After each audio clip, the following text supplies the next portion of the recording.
بسم اللہ الرحمن الرحیم۔ السلام علیکم۔ آج سے 50-60 سال پہلے یو پی کے ایک شہر میں ایک عجیب واقعہ پیش آیا۔ شہر کے ایک حصے میں وہاں کا وسیع اور قدیم قبرستان ہے۔ ایک شخص کا انتقال ہوا۔ اس کے جنازے کو لے کر لوگ قبرستان پہنچے۔ جب قبر تیار ہو گئی اور میت کو اس میں اتار کر تختے لگائے جانے لگے تو جو لوگ قبر میں ساتھ اترے تھے ان میں ایک صاحب کے جو سرہانے کی طرف تھے، کچھ ضروری کاغذات جیب سے نکل کر قبر میں گر گئے۔ ان کو بھی پتہ چل گیا تھا، مگر خیال کیا کہ جب تختے لگا کر نکلنے لگے گے تو یہ کاغذات اٹھا لیں گے، مگر اللہ کا کرنا یہ ہوا کہ وہ نکلتے وقت یہ کاغذات اٹھانا بھول گئی۔ لیکن جو ہی مٹی ڈالنے کا وقت آیا تو انہیں فوراً یاد آ گیا اور انہوں نے شور مچایا کہ ٹھہریے، میرے کچھ نہایت اہم کاغذات قبر میں رہ گئے ہیں، مجھے انہیں اٹھانے کا موقع دیجیے۔ مجمع میں کچھ لوگوں نے اختلاف بھی کیا کہ اب تختے لگ جانے کے بعد قبر کھولنا مناسب نہیں ہے، مگر ان کا اصرار بڑھتا ہی رہا اور بتایا کہ اگر یہ کاغذات نہیں ملیں گے تب مجھے شدید مالی نقصان پہنچ جائے گا۔ غرض اسی افراتفری میں مٹی ڈالنے کا کام ملتوی ہو گیا۔ سب کی رائے ہوئی کہ مفتی شہر سے مشورہ کیا جائے۔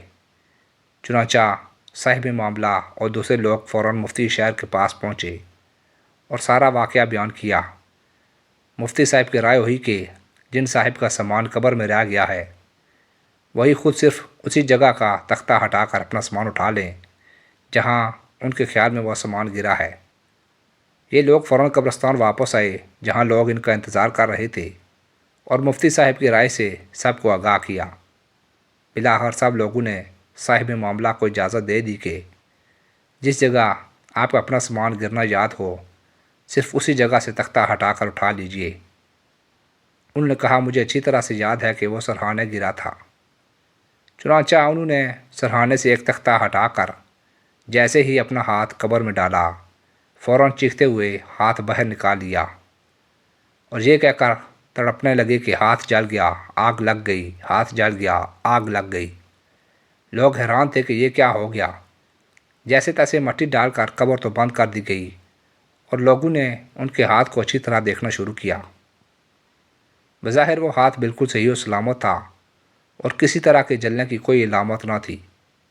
لوگوں نے ان کو سمجھایا بھی کہ بھائی تمہارا ہاتھ تو بالکل ٹھیک ہے، پھر تم کیوں اتنا تڑپ رہے ہو؟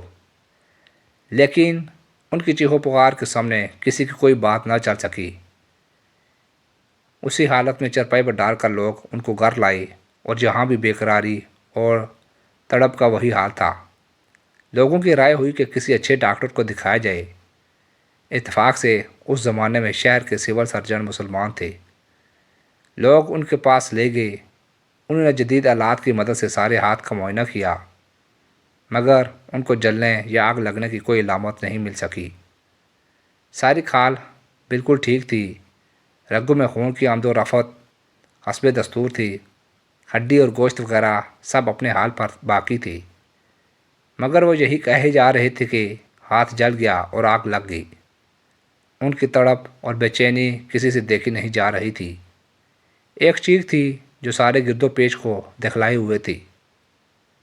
سول سرجن اور ان کے ڈاکٹروں کی پوری جماعت حیران اور سارے عزیز و اقارب ششدر کہ یہ کیا معاملہ ہے۔ اسی طرح 3 دن اور 3 رات تڑپنے کے بعد وہ بھی اپنے خالق حقیقی سے جا ملے۔